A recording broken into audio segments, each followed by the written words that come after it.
राजेश जी, एक बार जरा देखिएगा भारतीय एयरटेल को। ये आज अपना 10 डे एक्सपोनेंशियल मूविंग एवरेज के वॉलेट करके हायर साइड पे ट्रेड करता हुआ इस रेंज में काफी समय से मेंटेन्ड है। उससे निकलने की तैयारी कर रहा है क्या? कोई ट्रेड नजर आ रहा है आपको भारतीय एयरटेल में आज? में फंसा है। एक दिन ब्रेकडाउन भी दिया, फिर से रिकवरी हुई। लेवल यही है कि करीबन 524 के आसपास इसका सपोर्ट बन रहा है, और सामने जो रेजिस्टेंस है वो करीबन 535 के आसपास है। तो आप कह सकते हैं कि करंट लेवल से एक 5 रुपए का मुंह आ सकता है।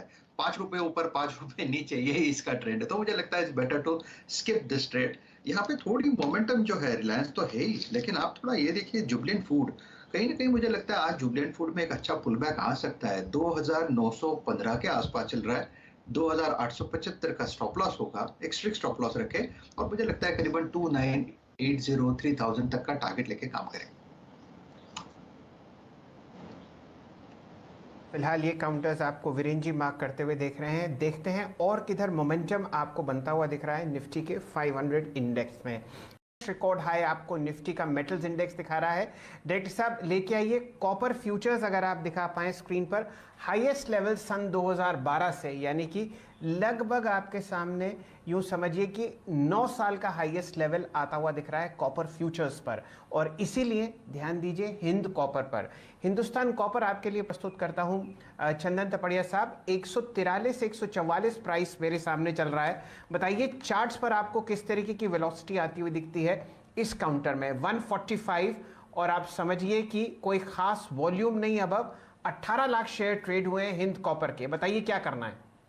बिल्कुल सैल जी, देखिए कॉपर का चार्ट देखें तो वहां पे भी मेजर ब्रेकआउट है, और इस महीने ऑलरेडी 10% की रैली कॉपर खुद देख चुका है, और अभी भी मोमेंटम लग रहा है। और हिंदुस्तान कॉपर और सारे मेटल यहाँ पे अच्छे लग रहे हैं। हिंदुस्तान कॉपर में एक चीज ये है कि यहाँ पे एक पोल एंड पेनेंट जैसा प्राइस पैटर्न बन रहा है, यानी कि इतनी बड़ी मेटल और कॉपर में तेजी के बावजूद काउंटर अपने लगभग पिछले 30-32 दिनों से रेंज में चल रहा है। तो अब शायद इसका ब्रेकआउट बनेगा। 150 के ऊपर होल्ड करते यहाँ पे ब्रेकआउट बनेगा, जो 8 से 10% की रैली दिला सकता है। तो करंट लेवल पे ही खरीदें। 141 का सपोर्ट, 150 और फिर 162 तक के अपसाइड यहाँ पे बनने चाहिए। जी, आपके सामने स्क्रीन पर लगभग 146 पर हिंद कॉपर ट्रेड करता हुआ दिख रहा है। बेस मेटल्स पर जो रैली है, गौरांग शाह साहब अगर हमारे साथ जुड़े हों तो चर्चा कीजिए। किस हिसाब से आप कॉपर, एल्यूमिनियम और खासकर आयरन ओर में मूवमेंट देख रहे हैं, और अगर कोई व्यू हिंदुस्तान कॉपर पर हो तो वो भी शेयर कीजिए शाह साहब। तो शैल जी, धातु क्षेत्र पर काफी समय से हम सकारात्मक सा नजरिया लेकर के चल रहे हैं, और जिस प्रकार से अंतर्राष्ट्रीय मार्केट में सभी धातुओं के दाम है वो ऊपर के तरफ जा रहे हैं और नई ऊंचाई छू रहे हैं कुछ किस्सों में। स्थानीय मार्केट में हमारा ये मानना है शैल जी के खपत और भी आगे बढ़ेगी। और एक उदाहरण अगर मैं आपको देने जाऊं तो ऑटो सेक्टर में हमने इस साल के शुरुआत से कम 2 या 3 भाव में बढ़ोतरी होती हुई देखी है। और उसका कारण ये थे कि लागत खर्च यानी कि इनपुट कॉस्ट ऑटो सेक्टर में बढ़ रहा था, ज्यादातर करके जो मेटल कंपोनेंट अंदर जाते हैं उसको लेकर के, फिर वो मेटल शीट्स हो, कॉपरिंग हो, कॉपर के वायर हो, एल्यूमिनियम केसिंग हो, वगैरह वगैरह।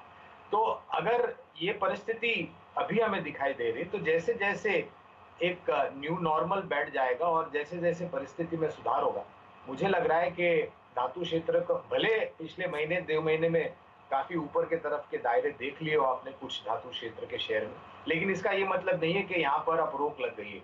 Hindustan copper, Hindalco, Vedanta, JSW steel, JSPL का तो जिक्र हमने शुरुआत में ही कर लिया था, और टाटा स्टील, ये जो शेयर्स है, और हिंदुस्तान जिंक, ये जो धातु क्षेत्र से जुड़े हुए शेयर्स हैं, यहाँ पर खरीदारी की राय।